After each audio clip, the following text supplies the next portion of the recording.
மக்களே இப்ப நீங்க பாத்தீங்கன்னா நாங்க சிம்பத்தி எக்ஸ்போஸ் பண்ணிட்டோம். அவங்க உட்கார்ந்து சும்மா அழுது சிம்பத்தி பண்ணிட்டு இருக்காங்க. யாரும் சிம்பத்தி ஓட்டு போடுறாங்க. இதெல்லாம் சிம்பத்தி ஓட்டா கன்வெர்ட் பண்ணாதீங்க. இதெல்லாமே சிம்பத்தி தான். சரியா?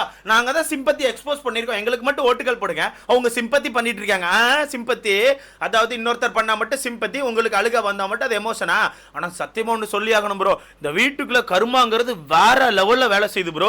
உண்மையா சொல்றேன், கர்மாவை நம்பாதவங்க கூட இந்த ஷோவை லைட்டா எட்டி பார்த்தானா நம்பிடுவான். அந்த லெவலுக்கு யார் யாருக்கு என்ன கெடுதல் பண்றாங்களோ அந்த கெடுதல் ரிஃப்ளெக்ஸ் ஆகி அவங்களுக்கு ரிட்டர்ன் வந்து கிடைக்குது ப்ரோ. இந்த வீட்டுக்குள்ள யாரெல்லாம் உடைச்சு அள வச்சாங்களோ அந்த நபர்கள் இப்ப வீட்டுக்குள்ள உட்காந்து ஒப்பாரி வச்சுட்டு இருக்காங்க. ஓப்பனா சொல்றேன், ஒப்பாரி வச்சுட்டு இருக்காங்க. அந்த லெவலுக்கு தரமான சம்பவம் நடக்குது. முக்கியமா நம்ம சாச்சம்மா தேவி லைட்டா பயந்துட்டாங்க. அதை பார்க்கும்போது லைட்டா நமக்கு பாவமாவும் இருக்கு. என்னடா இந்த பொண்ணு இப்படி உட்காந்து அழுதுட்டு இருக்குன்னு சொல்லி கொஞ்சம் பாவமாவும் இருக்குது. அது மட்டும் இல்லாம வீட்டுக்குள்ள நம்ம வர்ஷினி அவர்கள் அழுதுட்டு இருக்காங்க. அது மட்டும் இல்லாம வீட்டுக்குள்ள காலங்காலத்துல பார்த்திருப்பீங்க சுனிதா அவர்கள் அழுதுருப்பாங்க.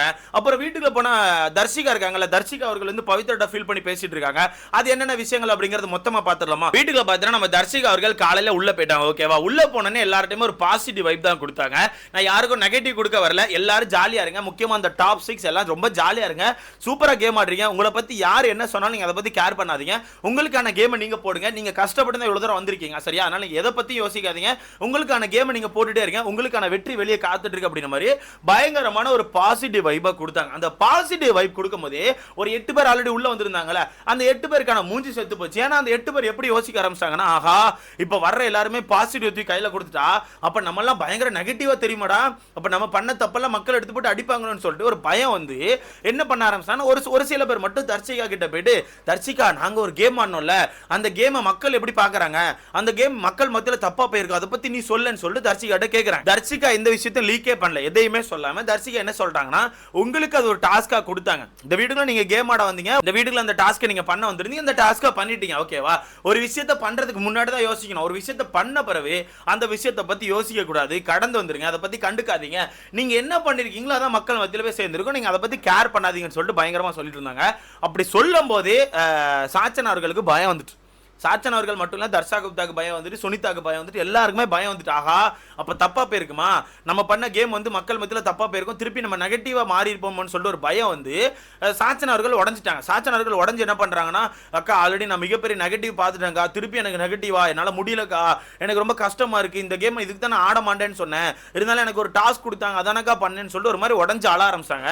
அழும்போது திருப்பி அந்த இடத்துல தர்ஷிகா ஒரு பாயிண்ட் சொல்றாங்க, நீ இப்ப யோசிச்சு எதுவும் மாற போறது இல்ல, நீ ஒரு கேம் ஆடிட்ட, உனக்கு ஒரு கேம் தோணி இருக்கும், அந்த கேம் நீ ஆடி இருக்க, அதனால எதுவும் யோசிக்காத, மக்கள் அப்படி பேசுவாங்க இப்படி பேசுவாங்க, அதெல்லாம் எதுவுமே யோசிக்காத, நீ பாட்டு கடந்து வா, நீ எதுவும் கேர் பண்ணாத, உனக்கான கேமை நீ ஜாலியா ஆடி, இதுக்கப்புறம் இருக்க போற ஒரு வாரத்தை அந்த கேமை ஜாலியா கொண்டு போன்னு சொல்லி தர்ஷிகா அவர்கள் ஒரு அட்வைஸ் கொடுக்குறாங்க. இருந்தாலுமே சாச்சனாவால இந்த விஷயத்தை ஏத்துக்க முடியல. எப்படி சாச்சனாவால இந்த விஷயத்தை ஏத்துக்க முடியாம ரொம்ப உடஞ்சு அல்றாங்க. அப்போ ரெஸ்ட் ரூம்ல கூட்டு போய் சுனிதா அவர்கள் பேசிட்டு இருக்காங்க. என்ன பேசுறாங்கன்னா, விடு அந்த நெகட்டிவ்லாம் அதிகபட்சம் ஒரு 10 நாள் இருக்கும், 11ஆவது நாள் வந்து அடுத்த டாபிக் வரும், இந்த டாபிக் மறந்துடுவாங்க, அதை பத்தி பெருசா கேர் பண்ணாத, கடந்து வா. அது மட்டும் இல்லாம நீ ஒரு 65 நாள் இந்த வீட்டுக்குள்ள இருந்த, 65 நாள் ஒரு கேமை போட்டல, அந்த கேமை விட அந்த கேம் இப்ப மோசமா பண்ணிருக்க போற கடந்த ஒரு வாரத்துல, அதை பத்தி எதுவுமே யோசிக்காத, கடந்து வான்னு சொல்லி பயங்கரமா மோட்டிவேட் பண்றாங்க. அப்படி மோட்டிவேட் பண்ணாலுமே சாச்சம்மா வந்து பயங்கரமா ஃபீல் பண்றாங்க, அக்கா என்னால முடியலக்கா, அந்த நெகட்டிவ் என்னால ஃபேஸ் பண்ண முடியலக்கா, அவ்வளவு கஷ்டமா இருக்குக்கா, திருப்பி என்னால ஒரு நெகட்டிவ் ஃபேஸ் பண்ண முடியும்னு சொல்லி சொல்றாங்க. இதை பார்க்கும்போது எனக்கு கொஞ்சம் கஷ்டமாவும் இருக்குது. ஆனா இந்த இடத்துல ஒரு விஷயத்தை மென்ஷன் பண்ணிக்கிறேன், உங்களுக்கு அப்படி ஒரு நெகட்டிவ் வந்தது உங்களால் ஏற்றுக்க முடியல, ஒரு சோஷியல் மீடியாவில் நீங்கள் பண்ண விஷயங்கள் ஒரு ரிஃப்ளெக்ஸ் ஆயிருக்கு, அதை உங்களால் ஏற்றுக்க முடியலன்னா ரிட்டர்ன் இந்த வீட்டுக்குள்ளே போகும்போது உங்களுக்கு ஒரு டாஸ்க்கே கொடுத்துருந்தா கூட அந்த டாஸ்க்கை நீங்கள் எப்படி ஹேண்டில் பண்ணிக்கலாம்னா, அந்த டாப் 8க்குள்ளே போகிறதுக்கு நான் இப்படி டிசர்வ், இந்த வகையில் டிசர்வ், நான் இந்த கேமில் ஆடுவேன் அப்படின்னு சொல்லிட்டு அந்த மாதிரி எதாவது கொண்டு போயிருக்கலாம். வீட்டுக்குள்ளே இருக்கவங்கலாம் இப்படி, வீட்டுக்குள்ளே இருக்கவங்களாம் வேஸ்ட்டு, அவன்லாம் டம்மி, அவன்லாம் ஒன்றுத்துக்கே ஆக மாட்டான், அவன்லாம் இப்படி பண்ணுறான் அப்படி பண்ணுறான்னு சொல்லிட்டு அடுத்தவன் கேமை உடைக்கிறதுக்காண்டி நீங்கள் ஒரு சில விஷயங்கள் பண்ணீங்க தெரியுமா, அது ரொம்ப தப்பு தான். அது நீங்கள் என்ன நினைச்சாலும் சரி, அது ரொம்ப பெரிய தப்பு. அந்த வகையில நீங்க இப்போ ஒன்னு சொல்றீங்களா, என்னால அந்த நெகட்டிவ் ஏத்துக்க முடியாது, நான் ரொம்ப கஷ்டப்படுறேன்னு சொல்லிட்டு, இந்த நெகட்டிவ் ஏத்துக்க முடியாதுன்னு சொல்லிட்டு நீங்க இப்ப ஃபீல் பண்றீங்க தெரியுமா, இந்த மைண்ட் செட் ஏன் வீட்டுக்குள்ள வந்த முதல் நாள் உங்களுக்கு வரல? ஏன்னா வீட்டுக்குள்ள வந்த முதல் நாள் நீங்க ஸ்வாப் ஆக போறீங்க அப்படிங்கிற ஒரு விஷயம் எல்லாம் தெரிஞ்ச உடனே நீங்க நைட்டு உட்கார்ந்து ஃபேட்மேன் கிட்ட ஒரு கான்வர்சேஷன் பண்ணிருப்பீங்கல்ல, ஃபேட்மேன் நீங்க, அப்புறம் சுனிதா, அப்புறம் தர்ஷிகா, ரியா, நீங்க எல்லாம் சேர்ந்து ஒரு கான்வர்சேஷன் பண்ணிருப்பீங்க. அந்த கான்வர்சேஷன்ல நீங்க ஒன்னு சொல்லுவீங்க தெரியுமா, நான் இறங்கி அடிக்க தயார், சௌந்தர்யாவை இறங்கி அடிக்க தயாரா இருக்கேன், நான் அடிச்சா சௌந்தர்யா எந்திக்க மாட்டாங்க, அந்த லெவலில் இறங்கி அடிக்க தயார். ஆனால் எனக்கு நெகட்டிவ் வரக்கூடாது. அது மட்டும் இல்லாமல் சௌந்தர்யா அவர்களுக்கு அது சிம்பத்தி ஓட்டா கன்வெர்ட் ஆகக்கூடாது. அப்படி ஏதாவது விஷயங்கள் இருந்தால் சொல்லுங்க, நான் பண்ண தயார்னு ஒன்று சொன்னீங்க தெரியுமா? அந்த இடத்துல ஃபேட்மேன் அவர்கள் ஒன்று சொல்லியிருப்பாங்க, நீ இறங்கி அட்டாக் பண்ணு, நீ இறங்கி அடி, சௌந்தர்யா எந்திக்கவே மாட்டா, ஒன்றை வந்து முத்துக்குமாரன் ஃபேன்ஸ் காப்பாற்றுவாங்கன்னு சொல்லியிருப்பாங்க. அதுக்கப்புறம் தான் நீங்கள் இறங்கி ஆட ஆரம்பிச்சிங்க. அப்படி அதுக்கப்புறம் தான் இறங்கி ஆட ஆரம்பிச்சிங்க. அந்த பொண்ணை இறங்கி அடிச்சிங்க, அந்த பொண்ணு படுத்து அழ ஆரம்பிச்சா பக்கத்தில் போய் உட்காந்து கிண்டல் பண்ணீங்க, என்னெல்லாமோ பண்ணீங்க. ஸோ நீங்கள் உங்களுக்கான ஒரு ஈவில் ஃபேஸை காமிச்சு ஒரு பொண்ணை மொத்தமாக முடிச்சுக்கிட்ட ட்ரை பண்ணும்போது அது நெகட்டிவ்னு சொல்லி தெரிஞ்சாலுமே அந்த விஷயத்தை இறங்கி பண்றீங்கன்னா உங்களுக்குள்ள அவ்வளவு பெரிய வன்மம் இருக்குன்னு தான் அர்த்தம். நீங்க எந்த ஒரு நபருக்கு அந்த நெகட்டிவ் கொடுக்க ட்ரை பண்ணீங்களோ அந்த நபருக்கான ஃபேண்டம் வந்து உங்களை கொஸ்டின் பண்றாங்க. ஓகேவா? அந்த கொஸ்டின் பண்றதை தாண்டி ஒரு சில விஷயங்கள் என்ன பண்றாங்கன்னா நீங்க பண்ண தப்பெல்லாம் எடுத்து போட்டு உடைக்க ஆரம்பிக்கிறாங்க. ஸோ அந்த விஷயங்கள் வெளியே உங்களுக்கு தப்பா தெரியுதுல, நீங்க வெளியே வந்து பார்க்கும்போது உங்களுக்கு தப்பா தெரியுது. இப்போ கூட ரீசெண்டா ஒரு போஸ்ட் போட்டிருப்பாங்க, நெகட்டிவ் பிஆருக்கு நம்ம ஆப்போசிட் பண்ணோம், நம்ம எல்லாரும் சேர்ந்து ஒண்ணா அனுக்கலாம்னு சொல்றீங்க. நீங்களே நெகட்டிவ் தானே பண்றீங்க. இந்த வீட்டுக்குள்ள போயிட்டு ஒரு கேம் ஆடணும்னு சொல்லி உங்களுக்கு ஒரு கேம் கையில கொடுத்தப்போ அந்த கேம் நீங்க எப்படி கையாளுறீங்க? ஒருத்தருக்கு நெகட்டிவ் கொடுக்க தானே ட்ரை பண்றீங்க. அப்போ அதுக்கும் வெளியே நடக்கிறதுக்கும் என்ன டிஃபரன்ஸ் இருக்கு? இப்போ நீங்க என்ன பண்றீங்க? வீட்டுக்குள்ள போயிட்டு அந்த நபருக்கு முடிஞ்ச அளவுக்கு ஒரு மோசமான நெகட்டிவ் கொடுத்து அந்த பர்சனை டவுன் பண்ணி அந்த பர்சனை மொத்தமா அடிச்சு உடைச்சு அதை தாண்டி நான் மேல வரணும்னு நீங்க நினைக்கிறீங்க. அதுக்கும் வெளியே ஒரு நெகட்டிவ் பிஆர் நடக்கல, அதுக்கும் இதுக்கும் என்ன டிஃபரன்ஸ் கேட்டா இது டாஸ்க்னு சொல்லுவீங்க, அப்படிதானே? இது கேட்டா டாஸ்க், அது வந்து காசு கொடுத்து பண்றாங்க. காசு கொடுத்து பண்றது மிகப்பெரிய தப்பு தான், இல்லைன்னு சொல்ல மாட்டேன். ஆனா நீங்களும் அதே மாதிரி தான் அந்த வீட்டுக்குள்ள பண்ணீங்க அப்படிங்கறத ஏத்துக்கோங்க. நீங்களும் சேம் அதே மாதிரி தான் நெகட்டிவ் பிஆர் மாதிரி தான் ஒருத்தருக்கு நெகட்டிவ் மட்டுமே கொடுத்து அந்த நபரை அடிச்சு உடச்சி மிதிச்சு மேலே வரணும் ட்ரை பண்ணீங்க. அது தப்பு. மொத்தத்தில் அந்த பொண்ணு ஃபீல் பண்ணி ரொம்ப அழுறா, அந்த நெகட்டிவ் என்னால் ஏற்றுக்க முடியல, ரொம்ப கஷ்டமா இருக்குது, என்னால் ஃபேஸ் பண்ண முடியலன்னு சொல்லிட்டு பயங்கரமாக உட்காந்து அழுதுட்டு இருக்கா. ஸோ தயவுசெய்து இப்படியே விடுங்க, இன்னும் 5 நாட்கள் தான் இருக்குது. ஸோ யாருமே சாச்சம்மா தேவிக்கு இதுக்கப்புறம் நெகட்டிவ் கொடுக்காதீங்க. அந்த பொண்ணுக்கு என்ன தோணுது அந்த பொண்ணு அதை மட்டும் தான் பண்ணுது, மெச்சூர்டாக யோசிக்க மாட்டேக்கா. ஸோ அவ்வளோதான் சொல்ல முடியும். ஸோ இதுக்கப்புறம் சாச்சம்மா தேவிக்கு நம்ம நெகட்டிவ் கொடுக்க வேண்டாம்.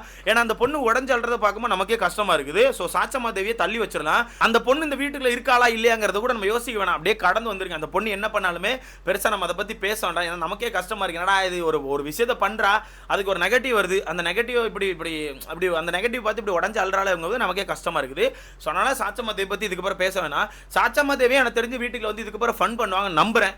ஏன்னா அந்த பொண்ணுக்கு இவ்வளவு தூரம் ஹிட் ஆகுதுல்ல, நான் நெகட்டிவா தெரிஞ்சிருப்பேன் சொல்லி அந்த பொண்ணுக்கு இவ்வளவு ஹிட் ஆகும்போது அந்த பொண்ணு இன்னொரு பொண்ணுக்கு நெகட்டிவ் கொடுத்துருப்பா அப்படிங்கிறது அந்த பொண்ணுக்கு தோணி கண்டிப்பா அந்த பொண்ணை அதை மாத்திப்பான்னு எனக்கு தோணுது. ஏன்னா நேத்தே கட்டி பிடிச்சி மன்னிப்பெல்லாம் கேட்டா, கட்டி பிடிச்சி சவுந்தரட்ட மன்னிப்பெல்லாம் கேட்டா. ஸோ இதுக்கப்புறம் அந்த தப்பை பண்ண மாட்டாங்க. வரப்போற அந்த 5 நாட்களை கொஞ்சம் ஃபன்னா ஜாலியாக கடந்து வருவாங்க நான் நம்புறேன். ஸோ கண்டிப்பாக கடந்து வரணும். அது மட்டும் இல்லாமல் வீட்டுக்குள்ள பார்த்தீங்கன்னா ராணுவ கொஞ்சம் ஓவராக தான் சொல்லிட்டு இருக்காப்ல. சுனிதா காலையிலே பார்த்துருப்பீங்க, சுனிதாவுமே பயங்கரமாக உடஞ்சு அழுதுருப்பாங்க, எனக்கு ஓட்டுகள் வரல, எனக்கு தமிழ் பேச தெரியாமல் நான் கஷ்டப்பட்டு தான் இங்கே சர்வே ஆனேன்னு சொல்லிட்டு. நீங்கள் எவ்வளோ கஷ்டப்பட்டீங்க அப்படிங்கிறது கண்டிப்பாக மக்கள் பார்த்துருக்காங்க. இருந்தாலும் உங்களுக்கு ஓட்டுகள் வரலைங்கிறது உங்களுக்கு கஷ்டமாக தான் இருக்குது, அது எங்களுக்கு புரியுது. ஆனால் சொல்கிறேன்ல, வீட்டுக்குள்ளே நீங்கள் என்னென்ன கண்டென்ட் கொடுக்குறீங்களோ அதை பொறுத்து தான் மக்கள் வந்து உங்களுக்கு ஓட்டுகள் போடுவாங்க. நீ கண்டென்ட்டே கொடுக்காம மக்களை வந்து சிரிக்க வைக்கிற ஒரு சில விஷயங்கள் பண்ணால் கூட மக்கள் கண்டிப்பாக உங்களுக்கு ஓட்டுகள் போடுவாங்க. அதை முதல் புரிஞ்சுக்கோங்க. மொத்தத்தில் வீட்டுக்குள்ள ஒரு சில பேருக்கு கர்மா ரிட்டன் ஹிட் கொடுத்துட்டு இருக்கு அப்படிங்கிறத உண்மை. அந்த வகையில் வர்ஷினி அவர்களுமே இப்போ உடஞ்சு அழுதுட்டு இருக்காங்க. வீட்டுல பார்த்தோன்னா நம்ம ஆர்னோ ஃபேட்மேன் இவங்கெல்லாம் போட்டு நம்ம சத்யா அப்புறம் பெறன ஜெஃப்ரிலாம் போட்டு வறுத்து எடுத்துட்டு இருக்காங்க. அது மட்டும் இல்லாமல் வீட்டுக்குள்ள வந்து தர்ஷிகா அவர்களுமே அவங்களுக்கான தப்பை உணர்ந்து தான் உள்ள வந்திருக்காங்க. பவித்ராட்ட போய் மன்னிப்பு கேட்டாங்க.